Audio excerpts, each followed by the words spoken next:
On assignment. On the NewsHour tonight, Volodymyr Zelensky renews his call for long-range weapons from the United States after 2 Russian missile strikes killed dozens in Ukraine. Jeff Bennett sits down with Justice Ketanji Brown Jackson to discuss her new memoir, detailing her journey to become the first Black woman on the Supreme Court. I'm the first Black woman, as you say, but not the first Black woman who could have done this job. And growing concerns over voting security as former President Trump asserts that he had every right to interfere in the 2020 election.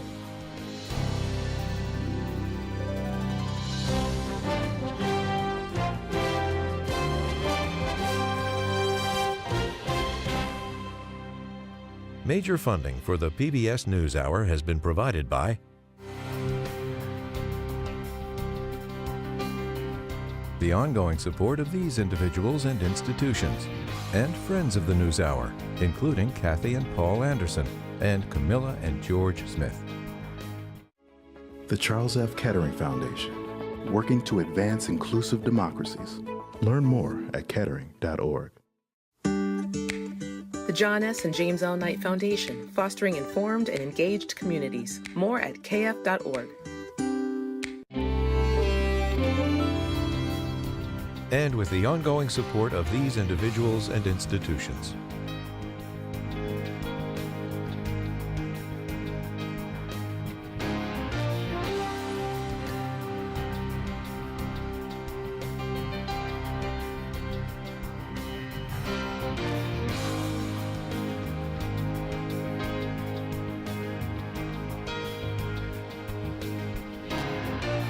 This program was made possible by the Corporation for Public Broadcasting and by contributions to your PBS station from viewers like you.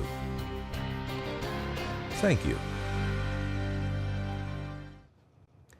Welcome to the NewsHour. Ukraine is reeling tonight after one of the deadliest Russian strikes since the full-scale war began more than 2.5 years ago. Authorities say 2 missiles hit a military academy and a hospital in the central eastern town of Poltava today, killing at least 50 people and injuring hundreds more. Nick Schifrin has our report. Hundreds of miles from the front line, Russia's ballistic missiles struck so quickly, Ukrainian cadets had no time to search for safety. A military school building and a nearby hospital both destroyed, and nearby homes damaged. Violence has shattered this and every Ukrainian city, and residents long ago forgot what it feels like to be safe. Alexander cleaned up his broken window. There were 2 powerful explosions, one after the other. Everything flew out of the cupboards. Everything was covered in glass. And a nearby school dusted itself off despite the danger, said 12-year-old Alisa Stebel. It was scary. Fear, panic. I don't know how to describe it. I was worried for my parents and my sister, for my loved ones. Once again, Ukrainian President Volodymyr Zelensky argued the attack should unshackle U.S. restrictions on long-range American weapons. Air defense systems and missiles are needed in Ukraine, not in a warehouse somewhere. Long-range strikes that can defend against Russian terror are needed now, not sometime later. Every day of delay, unfortunately, means more lives lost. And there were more lives lost early today in Zaporizhia. Police pulled out the bodies of victims of a Russian strike on a hotel. By daylight, among the dead, a woman and her 8-year-old son. Zaporizhia is home to Europe's largest nuclear power plant, occupied by Russia since the war's first days. Yesterday, the plant's external power source was hit with artillery. In Ukraine, International Atomic Energy Agency head Rafael Grossi warned that could lead to the plant losing the power it needs to cool its reactor. I have very often characterized it as very fragile. With for some days we have some stability, and then the next day there is an event, an issue, a drone impact. The situation is very serious indeed. But today, the war's architect was given an honor guard by a country that is legally obligated to arrest him. Russian President Vladimir Putin visited Mongolia, a member of the International Criminal Court that has demanded Putin's arrest. Mongolia has built relationships with the West since it transitioned to democracy in the 90s, but its economy still depends on Russia, and the leaders announced today their ties would be strengthened. Relations with Mongolia are among the priorities of our foreign policy in Asia and have been raised to a high level of comprehensive strategic partnership. A small voice of dissent that demanded Mongolia execute the ICC warrant was quickly silenced when police arrested pro-Ukrainian protesters. For the PBS NewsHour, I'm Nick Schifrin.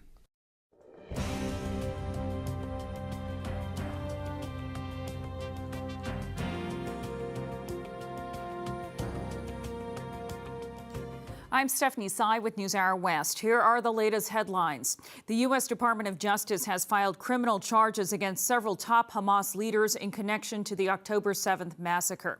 They include the group's leader, Yahya Sinwar. There are 7 charges in total, including conspiracy to murder U.S. nationals and conspiracy to provide material support to a foreign terrorist organization resulting in death. In a statement, Attorney General Merrick Garland said the individuals, quote, have led Hamas's efforts to destroy the state of Israel and murder civilians in support of that aim. Meantime, Israelis took to the streets of Tel Aviv for a third straight night to demand their government strike a deal with Hamas to secure the release of the remaining hostages in Gaza. U.S. officials today said they're working on a new ceasefire and hostage proposal with their Egyptian and Qatari counterparts. There are dozens of hostages still remaining in Gaza, still waiting for a deal that will bring them home. It is time to finalize that deal. Ultimately, finalizing an agreement will require both sides to show flexibility. It will require that both sides look for reasons to get to yes, rather than reasons to say no. Meantime, the World Health Organization says its polio vaccine campaign in Gaza is exceeding expectations.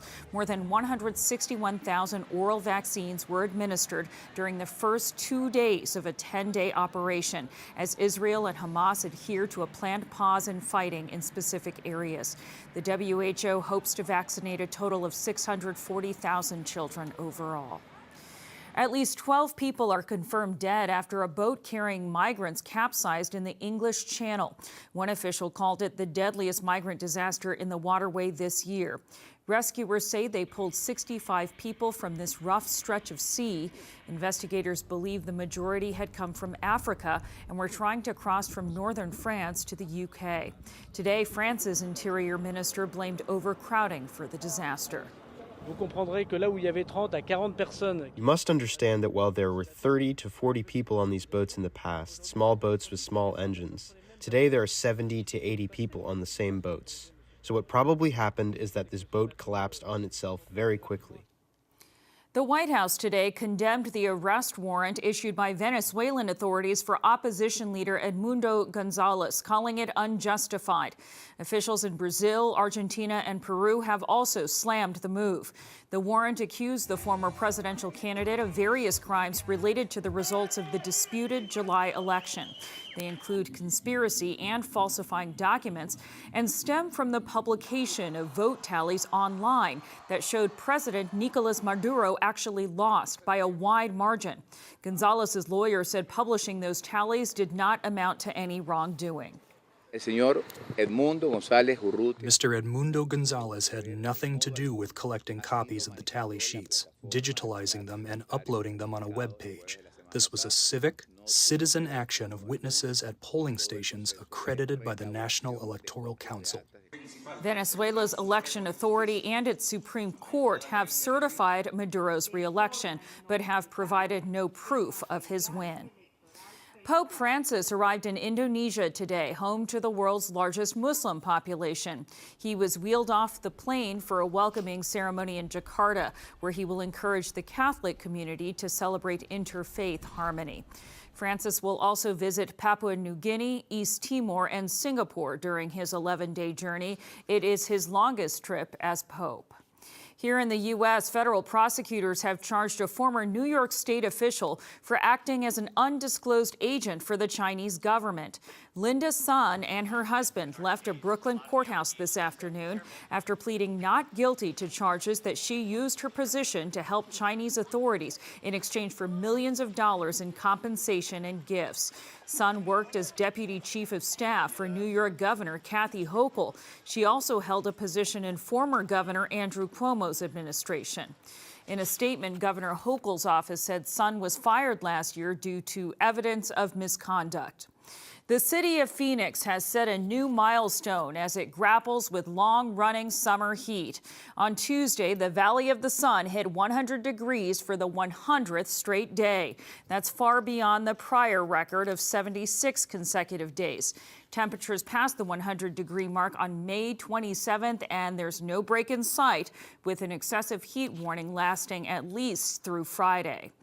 And at the Paralympic Games in Paris, Team USA raked in more medals, including 3 across the day's para-equestrian categories. Among them, Rebecca Hart and her horse, Floratina, put on a golden performance at the Palace of Versailles. She bested the favorite, 6-time Paralympic champion Natasha Baker of Great Britain. Meanwhile, on the track, sprinter Jaden Blackwell posted his second world record of the Games, winning gold in the men's 400 meters. And Ezra Freck continued his golden run, topping the podium in his classification's high jump final. Still to come on the NewsHour, Justice Ketanji Brown Jackson reflects on her path to the U.S. Supreme Court. And teachers and shopkeepers take up arms in Sudan to defend their country against a rebel militia. This is the PBS News Hour from WETA Studios in Washington and in the West from the Walter Cronkite School of Journalism at Arizona State University. Supreme Court Justice Ketanji Brown Jackson is out with a new memoir, chronicling her family's rise from segregation to her confirmation as the first Black woman on the nation's highest court, all in a single generation.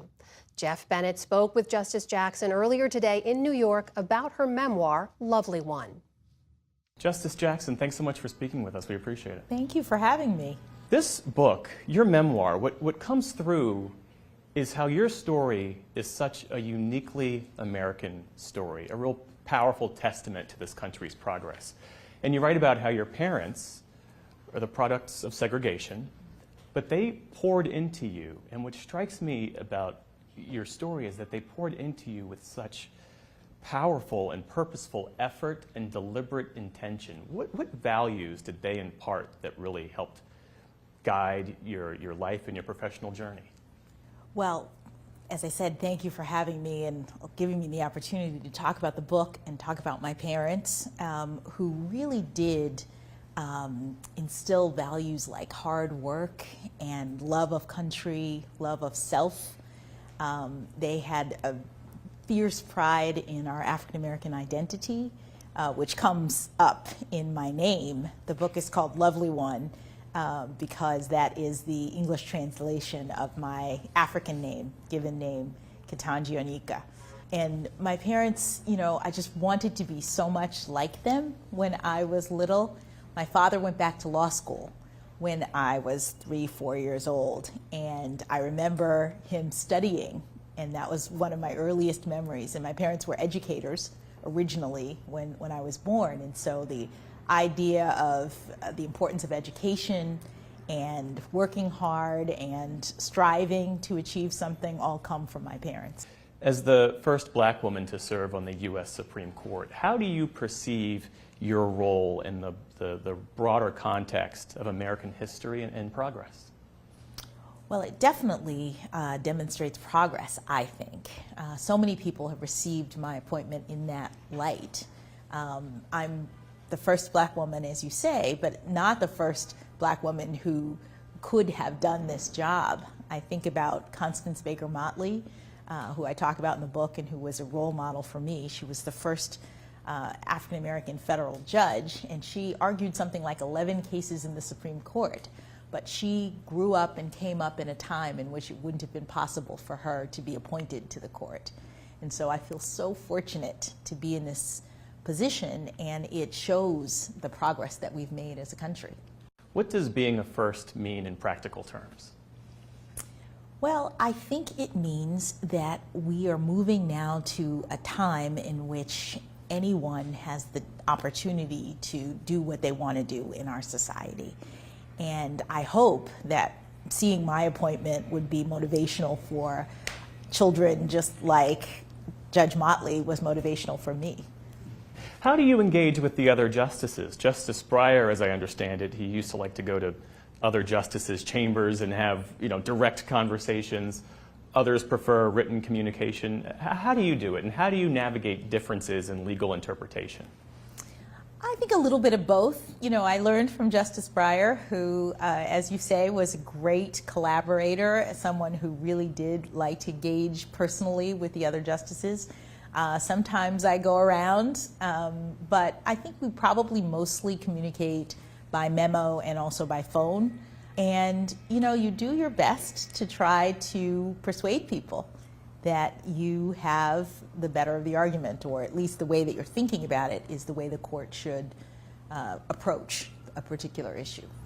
You have at times aligned in your opinions with Justice Neil Gorsuch, but for the most part, you're part of a three-justice liberal minority. How do you grapple with, at times, having limited ability to sway the outcomes of consequential, oftentimes divisive cases? Well, I'm an optimist at heart, and you look at every case and you do your best to ask the questions at oral argument that you think might get people thinking, and you do your best through your clerks and other members of your staff to communicate with them your position, and you also hear their position and try to understand where they're coming from to bridge whatever differences there are. But, I'm not going to lie, it's not easy to be sure, but, I'm always of the belief that people are persuadable, and that's what I'm here to try to do. Has that worked? In some cases, yes. I mean, the court is a deliberative body, and our duty and our job is to listen to one another and try to come to the best decision. How do you think the court is best positioned to maintain the public trust? Well, maintaining the public trust is a very important aspect of the court's work. This is something that Justice Breyer talks about all the time, and when I was clerking for him now, it's one of his big themes that, the court, unlike the other branches of government, doesn't have an army and it doesn't have power of the purse, and so we really do have to persuade people that the court is trustworthy in order to ensure that the rule of law is maintained. I think the court needs to, I can tell you what I do, really focus on the role of the court in a democratic society. We have a constitutional republic. There are other branches of government, and so I'm really focused on ensuring that I am staying in my lane in my decisions and in the cases that come before us. I'm thinking about consistency across the various cases, regardless of who brings the claims at issue. And I am, working diligently to set aside my personal views, as I did as a lower court judge and as a judge on the Court of Appeals. On the matter of court ethics, you've said that you are open to proposals to implement an enforceable code of ethics for justices. President Biden has also urged the adoption of an 18-year term limit for the justices. Should there be term limits for Supreme Court justices? Well, here's how I'm thinking about that. There have been debates about term limits since the beginning of our republic. I talk about this in the book a little bit. Mm-hmm. Alexander Hamilton debated the Anti-Federalists as to whether or not judges should have lifetime appointments, and the constitutional process was such that he won that debate, and that's what we have now in our system. And so it's a political process to make a determination as to whether or not that should be changed. And in our democracy, people are engaging in that debate right now. The idea, though, as President Biden has suggested, that it's a good thing to have more consistency in this process, and that 18 years as he suggested, is a good approach? Well, I'm going to let the political process play out, and people are engaged in this decision right now, and it'll be interesting to see what we decide. The court's recent rulings on voting rights, reproductive rights, presidential immunity, in your view, how have those rulings fundamentally changed American life? Well, the court hears some of the most significant cases. That's the role of the court in our constitutional design. We take issues that are difficult, because if they weren't difficult, they wouldn't make their way all the way to the Supreme Court. And many of those issues, as you've indicated, deal with pretty complicated social issues. There are standards in the law for when we decide to make changes. The court generally follows precedent, but there are times in which those standards, according to a majority of the justices, have been met and changes are made. You've written some pretty forceful, pointed dissents in some major cases, to include a 29-page dissent sharply criticizing the ruling to reject affirmative action in college admissions. And you wrote that deeming race irrelevant in law does not make it so in life. And you also wrote that time would reveal the effects. We're already getting our first look at the apparent impact. MIT, Amherst College, Tufts University report a significantly lower number of black students this year as white enrollment increases. What do you think are the implications of that? Well, I will leave it to your viewers to read my opinion. In my dissent, I talked about the gaps that have been created in our society over time, and the fact that affirmative action was initially designed as a response to them. And so we'll have to see what happens as a result of where we are now. When you write a dissent, who do you envision as the audience? Is it the American public, the other justices, posterity? All of the above. You really do try to speak to a wide variety of audiences, because when you're dissenting, obviously you have not been able to persuade your colleagues about your view of the issue. So to some extent you are writing for the public so that they can understand the debate that the justices have had about the issue. And then you hope to be writing for posterity, because you would hope that eventually your point of view would prevail. The process of writing a memoir, I imagine, makes you think about your impact. It's probably too early to talk about your legacy. but how do you want to shape the court moving forward? Oh my goodness. Well, I would just like to do a good job. I mean, it's pretty early to be thinking about how I'd change it or how I'd stamp it. Right now, I just want to do the best I can to serve the American people to the best of my ability. Looking back at your career thus far, what are you proudest of? Oh, there's so many things to be proud of. I've talked about all of the various stages of my life in the book and the people who contributed. I say in the preface, no one reaches the highest of heights on their own, and I really believe that. And so I think I'm proudest of the relationships that have sustained me, to include my wonderful husband, without whom I don't think any of this would have been possible. So I think it's the relationships that I've been able to build and have been privileged to be a part of. We got to see your parents during the confirmation process. What do they think of all this? Oh my goodness. My parents are, I think, over the moon happy and proud, and just probably couldn't have imagined that this would happen.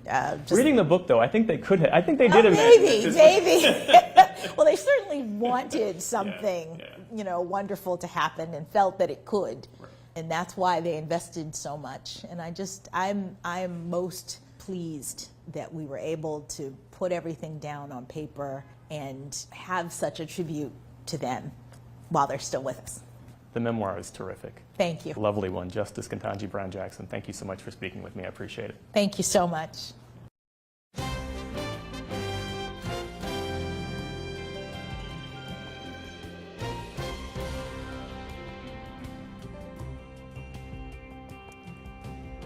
With just over 60 days to go until Election Day, former President Donald Trump is again casting doubt on the legitimacy of the election process. Our White House correspondent Laura Barone-Lopez takes a closer look. Lies about the 2020 election have been a key feature of Donald Trump's third campaign for the presidency. In an interview with Fox over the weekend, Trump defended his efforts to overturn the 2020 results. Whoever heard you get indicted for interfering with a presidential election where you have every right to do it, you get indicted and your poll numbers go up. Another feature of Trump's campaign, sowing distrust about the 2024 election. It's one thing I taught people. They used to think that the elections were honest and the borders were sealed. Now they know the borders are an open sieve that's destroying our country, and the elections are dishonest as hell. Joining me now to discuss this is David Becker, Executive Director of the Nonpartisan Center for Election Innovation and Research. David, thank you so much for joining. Thanks for having me. In that recent podcast interview with a former aide of his, Donald Trump said that, quote, mail voting by its nature cannot be honest. He also attacked early voting, saying, where are these votes being stored? What is your response to all of these claims? I mean, it shows you the difficulty that the RNC and his campaign are having with his message discipline on this. The RNC and his campaign are trying to encourage his voters to vote as conveniently as possible by mail or early, which many voters in this country have opportunity to do. 97% of all voters have access to early voting, and 36 states plus DC offer no excuse mail voting. Mail voting, early voting, absolutely secure. There's strict chains of custody that go around the machines and with physical security and cyber security, so people can be absolutely confident about those ballots being cast. In addition, it should be noted, Donald Trump himself won a majority of states with significant mail voting in 2016, and we didn't hear anything about mail voting after that. Mail voting has been around since before the Civil War. Trump and his allies have also claimed, without evidence, that non-citizens are voting in large numbers, are going to vote in large numbers in November. And Trump has urged Republicans in the House to shut down the government, quote, in a heartbeat if they don't get their bill that requires proof of citizenship to vote, even though it is already illegal for non-citizens to vote. What's the function of claiming that non-citizens are voting in massive numbers? Why do it? Well, they're not trying to change policy, I don't think. If they really thought this was a significant problem, if they had the evidence to suggest that, and there isn't evidence, even Trump's own allies in states like Georgia, Texas, and other places have looked for large amounts of non-citizens registered or voting, and they just can't find them. It's because they don't exist. It doesn't happen very often. I think what this is doing is setting the stage for claims that an election was stolen afterwards. If they'd really wanted to change the law, they would have done this in 2023 or 2021 or even 2017 when Donald Trump was the president of the United States. They could have changed the law and done whatever they wanted with regard to non-citizen voting, mail voting, anything else.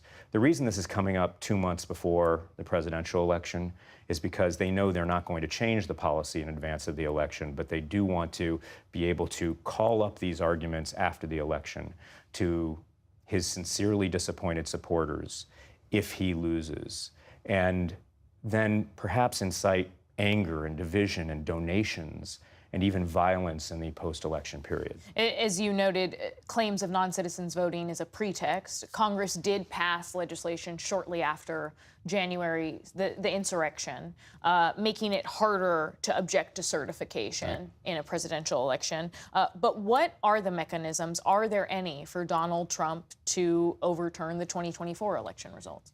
So if he loses, and it's possible he could win legitimately, but if he loses, he's almost certainly going to try. I think we can expect that regardless of what happens during the election, that on election night he's going to claim victory regardless of margins. It's likely he's going to spread some of these lies about non-citizen voting, about mail voting not being secure, about voting machines being rigged, about dead Venezuelan dictators and bamboo ballots and Italian satellites. We should expect that.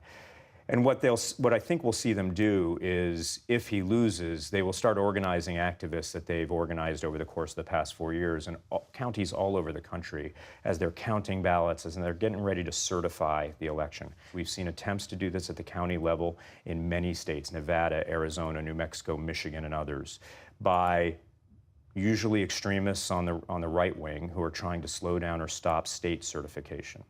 However, I will say that even with efforts we're seeing in Georgia at the statewide level, even with efforts we're seeing at the countywide level, I think these efforts will fail. I think this is a desperate and somewhat pathetic strategy by a losing candidate to try to make it seem as if there's a legal path to stealing the election from the rightful winner. But there are so many checks and balances in place. With state certification, there are legal actions that can be brought and have been brought by states in the past. There is the ascertainment of electors, which happens on December 11th. That's done by the governors of the states, and the governors have acted really in a principled way in the past. I expect them to do the same.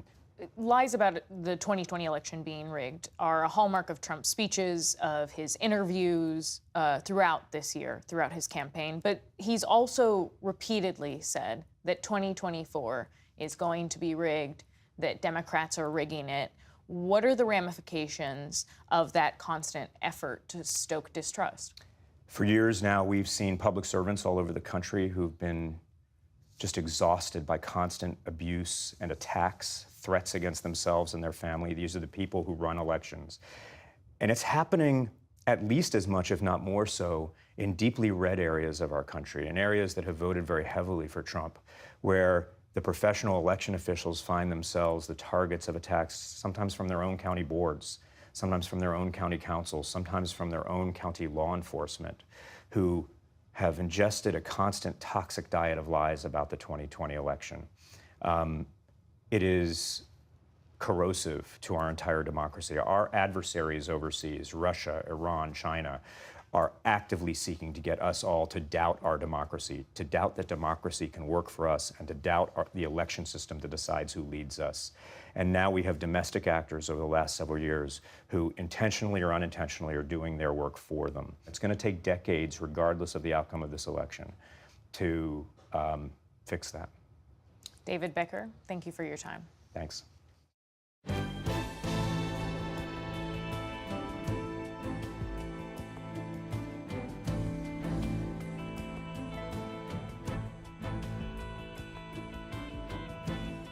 International aid groups issued a joint declaration today that the hunger crisis in Sudan is of historic proportions. For nearly 18 months, the country has been embroiled in a civil war, a war that's killed tens of thousands of people and displaced millions more. In the fourth report from Sudan's front lines, supported by the Pulitzer Center, special correspondent Leila Molana Allen met some of the men fighting this war and looked into the powers funding it. Elated, defiant, united. These Sudanese armed forces soldiers want to show they're ready for a fight. In reality, most haven't yet been on a battlefield. They're fresh recruits, part of the government's drive to grow the army's ranks in the fight against a rebel militia, the Rapid Support Forces. A shopkeeper, an engineer, and a middle school English teacher.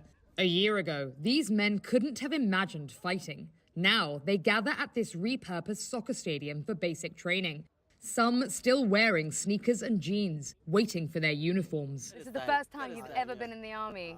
And Ahmed, you're an English teacher, and now the first time you're serving as well. To protect our land, to defeat the rebellion.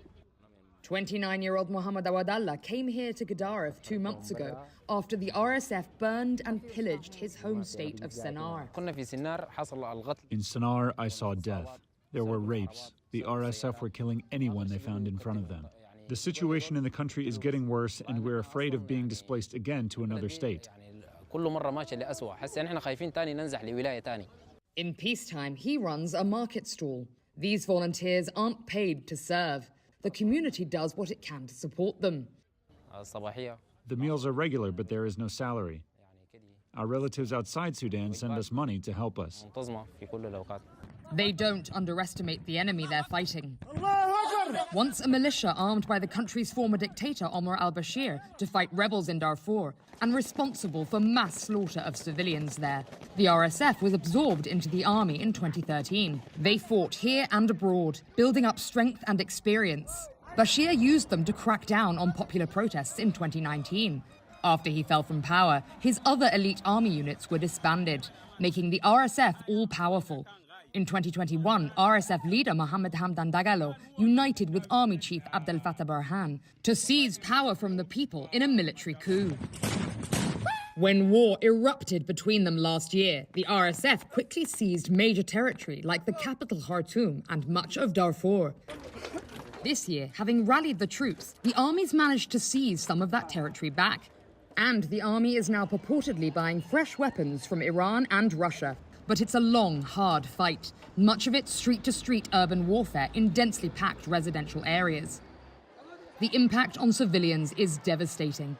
Up to 150,000 people have already been killed, and over 11 million displaced from their homes. The RSF has been recruiting too, but forcibly. We met several child soldiers kidnapped from their families to serve the militia when it swept through Khartoum. Bilal is just 15. We're protecting his identity for fear of reprisals. He was arbitrarily arrested by militiamen from outside his home and held by the RSF for months.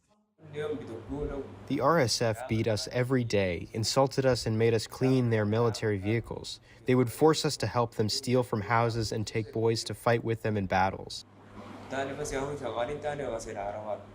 Finally, his chance came.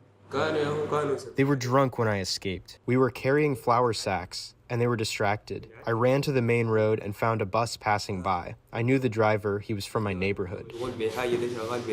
After hiding with neighbors for 2 weeks, Bilal snuck across the river by night to Sept territory. He still doesn't know the fate of those who helped him. I'm very worried about them and hope they get out.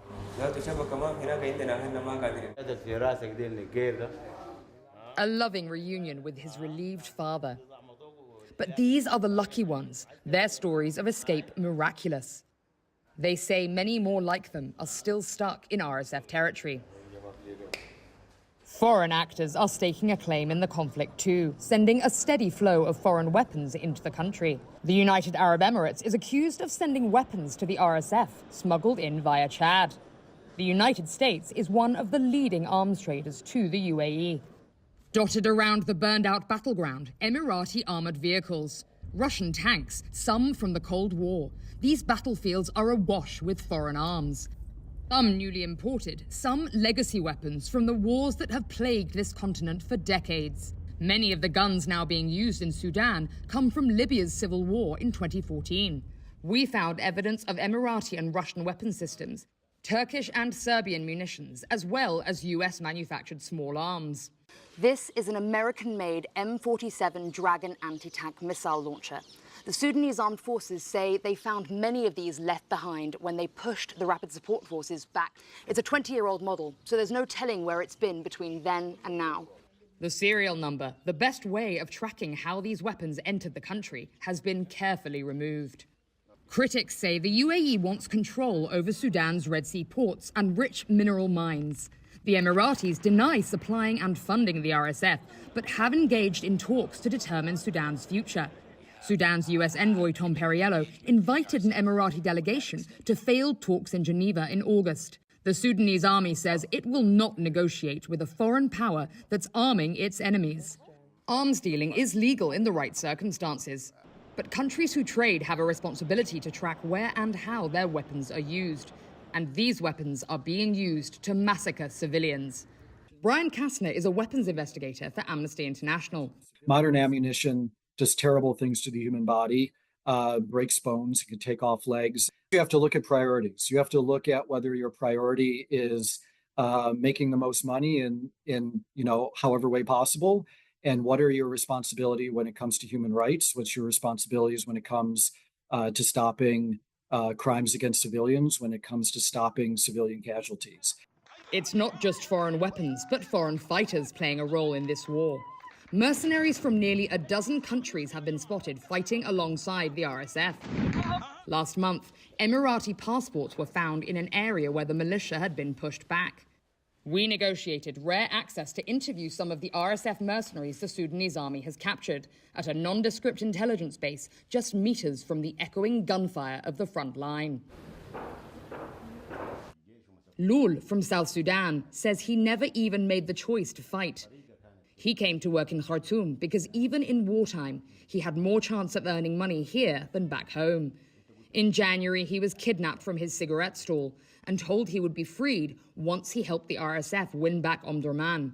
He arrived at the front to discover he and the other young fighters were little more than cannon fodder. There weren't many soldiers, and no one could use the weapons. The few people who did fire bullets killed themselves or others in the group by accident. They were children, too young to fight. I was afraid, thinking, will I survive or not? It was the only battle Lul would participate in, and it didn't last long. On the way to the battlefront, clashes broke out and I was shot in the leg. The driver fled. I was shot again and fell to the ground with some others. I lay on the ground for 4 hours. The people with me died. Lul managed to crawl to an abandoned house, where he was eventually found and arrested by the Sudanese army.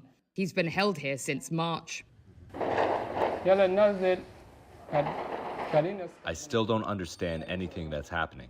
Will they let me go or not? No one tells me anything. Will I go home to my family or to prison? Zakaria is just 16.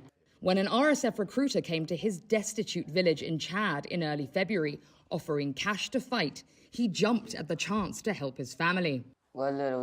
They said they would pay us when we reached Sudan, $600, but when we arrived, they didn't give us any money. Like all the others here, he never saw a penny. By April, he'd been captured by the army. He's been locked up in Omdurman ever since. Prisoners of war must be treated humanely under international law. On camera, the boys said they were being treated well. But while setting up the interview, they whispered to the NewsHour team that they were being starved and begged for help to get out. Every member of the group was severely emaciated. Like Bilal, these are just young boys too, victims of a vicious conflict that spares no one. It's a cycle of corruption and abuse that threatens to drag Sudan's neighboring countries, already unstable and dealing with multiple crises, into the abyss of war along with it. And this is the impact of that war, a thriving regional capital in ruins. Omdurman Market used to be the bustling centre of this region. Millions of locals would come from all around to buy provisions, to socialise, and for anything else they needed. Now it's abandoned. Soldiers say they're still digging through the rubble, finding bodies under these charred shopfronts. And those escaping Khartoum across the river say the devastation there is even worse. The country's foundations lie in ruins too. The economy has collapsed. Children haven't been to school in over a year. Fear and hunger rule the land. When this war does end, Sudan's road ahead is full of pitfalls. It's just 5 years since popular protests toppled the country's longtime dictator. But then the army snatched power from the people. While many here support it in fighting the RSF, if they win, the next battle will be for democracy. The military junta claims it will hand back power when there's peace. Leaders of Sudan's civil society resistance committees are skeptical. I do not believe that the army has no interest in ruling the country. All the evidence shows the army is interested in staying in power. The future of the youth is in great danger because after the revolution, many hopes were built, and what's happening now is a complete destruction of everything. And whoever leads the country, building back from this devastation could take a decade. So much has been lost. Lives, homes, dreams. In the midst of such suffering, hope for the future, so vibrant just a few years ago, is turning to dust. For the PBS NewsHour, I'm Layla Malana Allen in Omdurman, Sudan.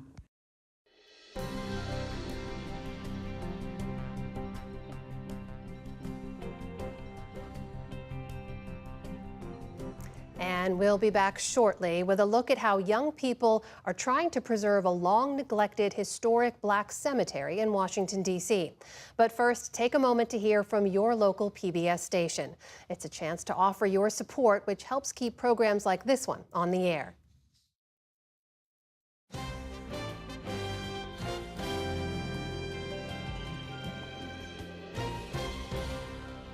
For those stations staying with us, we take a second look now at what could be a revolution in commercial shipping. Following the successful operation of 2 giant wind-assisted vessels, a British company predicts that by 2026, half of all new ships will have high-tech sails. Malcolm Brabant reports.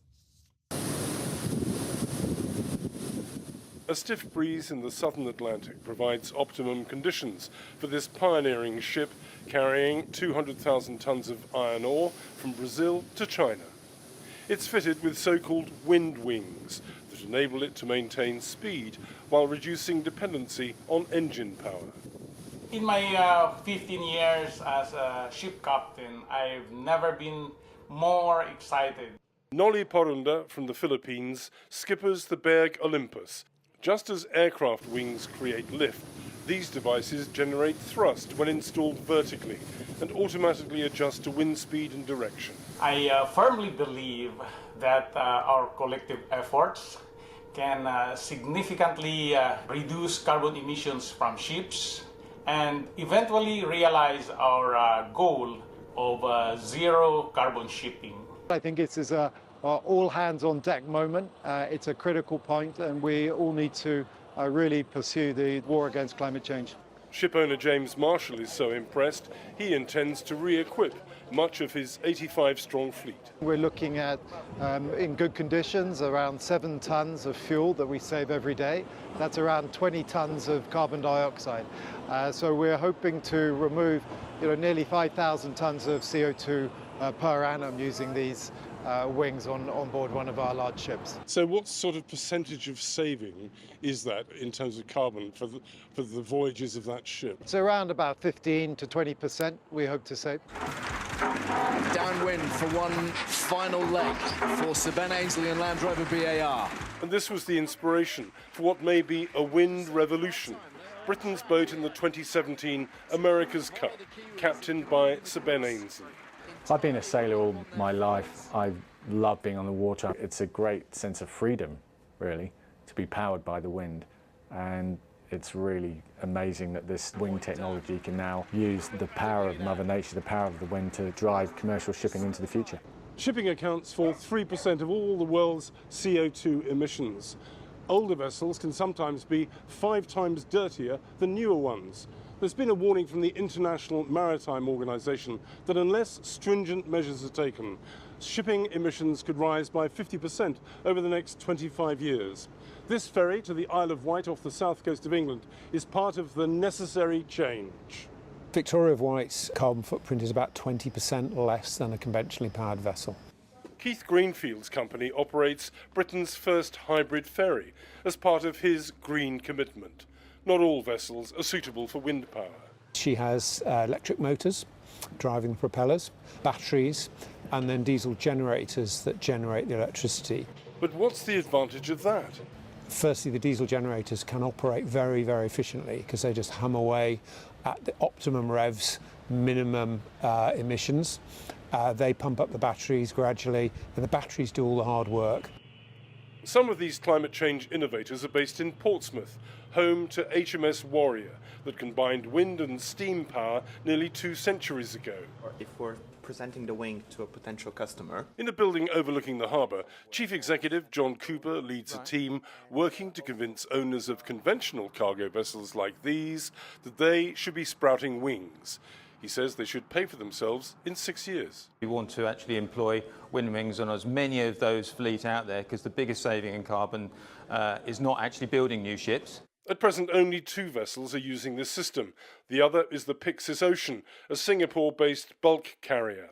A third, a long-range tanker, has just been ordered. 2 years' time, up to 50% of tankers and bulk carriers will be ordered with some sort of wind propulsion. And Bartek, we aim to dominate that market. I mean, how can you be so confident that it's going to be that big? The results, they can't be ignored. Yacht designer Simon Rogers is developing a rival system which it's claimed will be even greener when it's ready in 2 years' time. Besides clusters of 3 wings, solar panels power an electric generator whose clean exhaust gases drive propellers. But with our carbon capture system and heat recovery, we actually achieve true zero. So basically no CO2 and no black soot, basically. The exhaust fumes that are coming out of the back of the vessel are actually breathable. After leaving the European Union, the British government pledged to turn the country into an economic powerhouse. But these British climate change trailblazers are struggling to unlock government support. And as a result, wind wings are being built in Spain and China. I would love to build them in the UK. There is some hurdles. The big thing that the UK government really needs to think about is import duties on some of these materials. Here's another chance to actually bring a wind-powered technology to the UK, and I hope we don't squander it. The ferry company would like to upgrade to all electric vessels, but that's proving impossible. UK grid just wasn't really designed for what it now needs to do, which is to deliver power to us and to other businesses around the country in the way that we now need. Like many businesses, we're clamouring for connections, but we're not being given any clarity as to when that will be. On our return journey from the Isle of Wight, we had to make way for the Prince of Wales, a $4 billion aircraft carrier which has been an object of derision in Britain after being plagued by breakdowns, including a drive shaft problem. So, is it possible to fit warships with sails? Yes, of course, we could fit a wind wing to the aircraft carriers, but actually I don't think it's that practical. The aircraft carriers do actually have a service speed of 30 knots, and therefore actually that would be quite fast for this wind-powered technology. So we'd love to. I think it would be more of a publicity stunt rather than a reality, but yeah, we'd certainly pick up the phone to the Navy, that's for sure. Warships aside, the future is looking bright as shipping turns back to the future. For the PBS News Hour, I'm Malcolm Brabant in Portsmouth.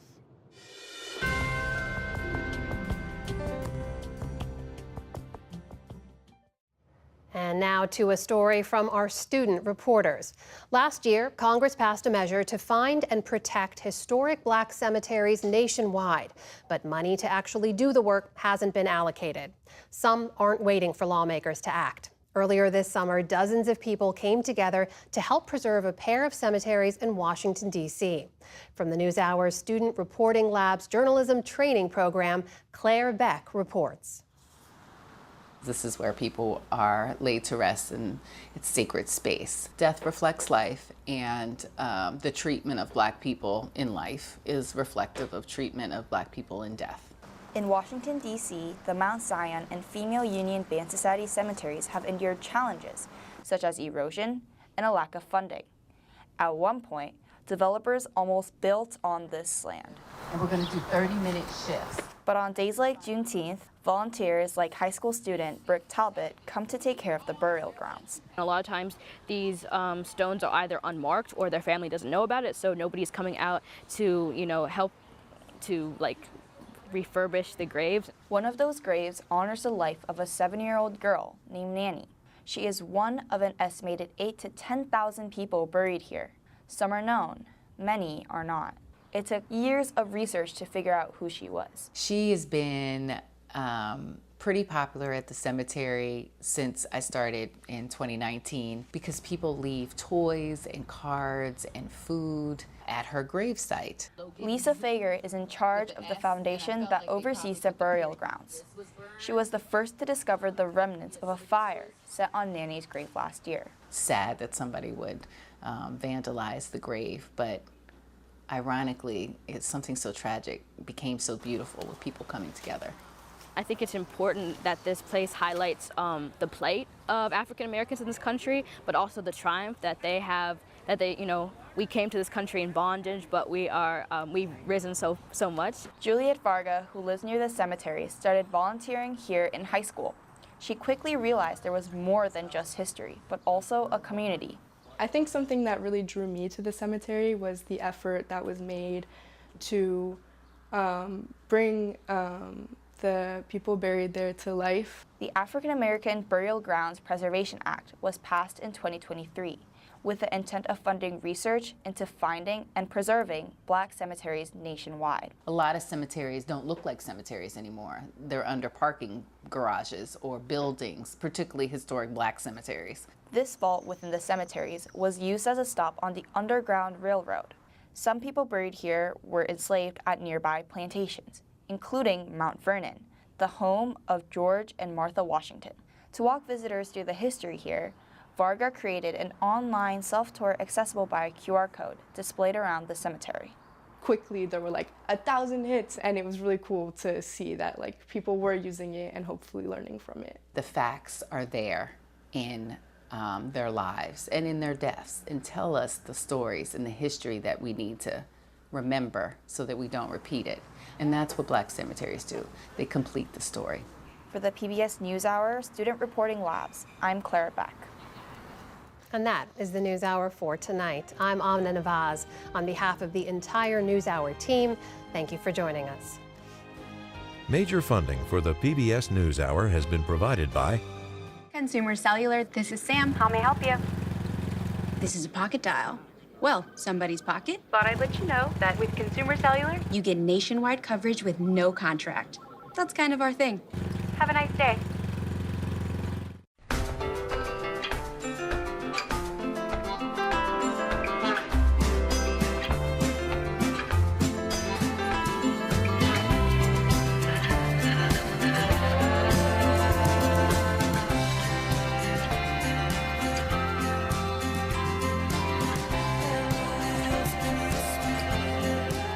Moving our economy for 160 years.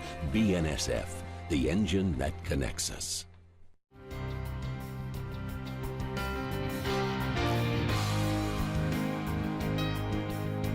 Carnegie Corporation of New York, working to reduce political polarization through philanthropic support for education, democracy, and peace. More information at carnegie.org. And with the ongoing support of these institutions.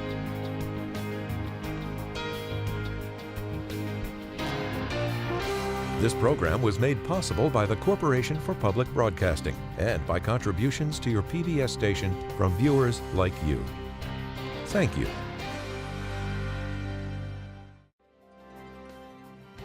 This is PBS News Hour West from WETA Studios in Washington and from our bureau at the Walter Cronkite School of Journalism at Arizona State University.